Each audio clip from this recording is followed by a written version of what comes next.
RWBY Manga Chapter 11. Now, I'm really far behind on this one because, well, I'm only like one chapter behind because Chapter 12 is currently out. And for those of you who might not know, Viz Media has officially licensed this, so you can actually get the full-on American version of this with English, like actual, English text and everything from a legal website, or I guess from, actually, I don't know how they're doing it, I guess. I mean, they aren't enough to do a chapter yet, or a volume. So, however they're going to end up doing it, whether it's in, a magazine or whatever, you can officially get that now. I don't know what that means as far as me doing my reviews, because the place I was reading them from, it was only like one person online doing scanlations of this, and that person stopped because it was officially licensed. So, I have no idea how I'm going to get to, like, how I'm going to find Chapter 12 now, because all the scans on all my manga sites were from the, same person. So, a little bit behind, and now I'm gonna have to figure out how to even see the rest of the series. But this was a really cool one. I really love this one. I mentioned in my last review, it seemed like we had two separate storylines. It's like, alright, we have Roman finding this new type of Grimm, the little octopus looking thing. Then we, of course, have Team Juniper going off to, they're headed off to fight the giant snakes. So, pretty much the whole thing is them fighting the snakes, and it was pretty awesome. They're all King, Tituses, I guess is how you'd say it, sort of a H sounding J. But it was pretty cool. I was like, alright, this is sweet. I love the different text bubbles because everyone speaks differently. So Jean is really frantic, and of course, Nora is like over the top and stuff, and Piers is sort of like a nice type of fun as well as Ren's. But it was cool. They're jumping around, fighting all these things, and then it gets to kind of the end of the chapter, and we have this part where apparently this Grimm, I would assume it's telepathic, it's not actually speaking, but it kind of speaks to John. It's like, is that the best you've got? And he's like, huh? And he kind of looks over, and so he's about to get hit, and then this crazy like squid octopus Grimm somehow grabs all of these creatures and blends them together and basically makes a Hydra, which I thought looked amazing because it added, at least it looked like it added. That may have been there in some of the panels, and I just didn't notice it. But it looked like it basically added armor to all the heads of the snakes, and I was like, that looks really cool. They kind of blended together into like a Hydra, and then this creature is kind of in the middle. So I don't know where that's headed, but I thought that was great. And it's one of those things where this manga introduced so many new types of Grimm. It really makes me want to see them utilize it in the main series. And this is kind of like, like pseudo canon, pseudo not canon sort of thing. So it's in a really weird gray area where they can choose to use stuff from it or just completely ignore it if they want to for the main series. But I would love to see some of these sequences if they just did like short stories, or if they ever got to that point where they just had like such a huge team they could do stuff like that, and they're just like, hey, we're just gonna adapt some of the custom stories from the manga and just make them into 3D. I would love to see this one because we don't even see the snakes that often. We've seen the snake like I think twice maybe in like the very beginning of the series when they were I think it was episode 7, I want to say episode 6 or 7, like right before they did their first really huge fight scene for Players and Pieces.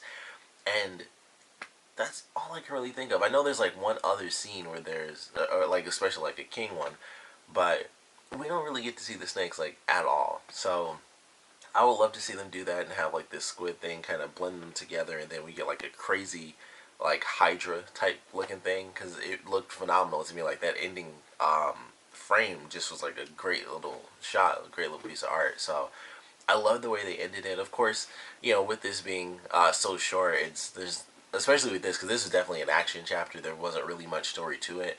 So there's not too much detail that I can like dive into and look around and be like, maybe they'll do this or do that. It was all Team Juniper. As always, it's nice to see Pyrrha. But got to see the team working together, fighting creatures that don't get a lot of love. I mean, none of the creatures really get love except for like the Beowulfs. That's like the #1 Grimm of the series. But it was really cool, and they're dealing with like basically 8 giant snakes and stuff. Nora was being stupid, whereas like, so if they're snakes, they're poisonous, right? Or venomous. And Ren's like, if they're this big, the venom isn't what you're going to need to really worry about. So they had some good lines in there for sure. But I definitely enjoyed this chapter. It had some great sequences, even though it was like all action. It's one of those things where it was like, sometimes I think the action is kind of meh. This is one of the ones where I really enjoyed it, a lot like Blake's thing, where it's just all action. There's more dialogue in this, I would say, than Blake's, but it's mostly action. That's pretty much it, and then you got dialogue in between. But it looked good. You could tell what was happening. There were a couple of scenes where it seemed like they were just like explosions or something, and like there's a scene where Jean was like, I'm so tired. And it looked like he was standing on like a rock that was on fire a little bit. It was almost like he was standing on something that was moving. And I was like, that's weird. I can't really tell what's happening. Because at first I was like, is he standing on another snake's head that was messed up? Like, because Nora was like smashing their heads and stuff.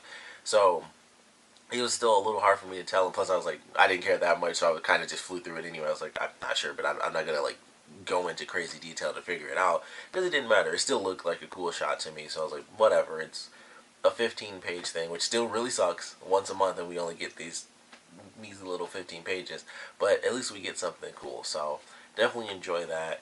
And I am excited to get to this next chapter. I don't know, like I said, I got to figure out how I'm going to get into it, because I would hate to have to constantly buy the magazines just to, solely for, 15 pages of RWBY, so I'm not 100% sure how I'm going to do this, and hopefully I don't have to end it. I mean, I have to figure something out. Maybe I'll just have to, start buying the volumes and then just do it, do the reviews like really, really late. I'd hate to do that, but I just can't think of any other way to do it, because I definitely don't want to spend the money on a magazine just to get like 15 pages of RWBY, and I don't even care about any of the other stories in there. So not sure how things are going to continue on from here, but this is definitely a fun chapter. Of course, we'd love to know what you guys thought about it, so please comment below. Let me know your favorite parts, your least favorite parts.